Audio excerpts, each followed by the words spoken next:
যারা মহান সুবহানাহু ওয়া তাআলার সৃষ্টিকে বিকৃত করে, পুরুষ থেকে নারী হয়, নারী থেকে পুরুষ হয়, এরা প্রকারান্তরে মহান রাব্বুল আলামিনের সাথে যুদ্ধ ঘোষণা করে।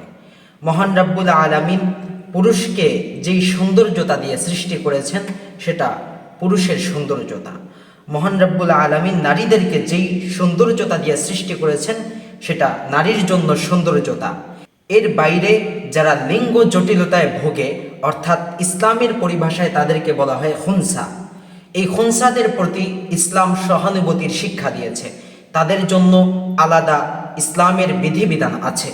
কিন্তু যারা পুরুষ হওয়া সত্ত্বেও মহিলার সাজসজ্জা গ্রহণ করে, অথবা লিঙ্গ কেটে ট্রান্সজেন্ডার হয়ে যায়, অথবা মহিলা থেকে পুরুষ হয়ে যায়, এদেরকে বলা হয় ট্রান্সজেন্ডার। ট্রান্সজেন্ডারের শাস্তি ভয়াবহ। এটা মহান রাব্বুল আলামিনের সৃষ্টিকে বিকৃত করে মহান রাব্বুল আলামিনের সাথে যুদ্ধ ঘোষণা করার নামান্তর।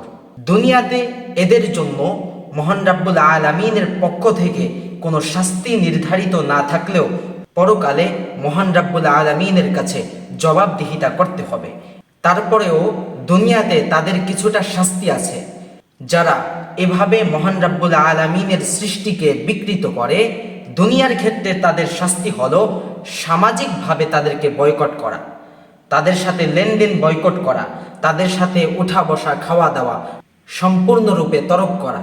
কারণ তারা জেনে শুনে ট্রান্সজেন্ডার অর্থাৎ মহান রাব্বুল আলামিনের সৃষ্টিকে বিকৃত করেছে।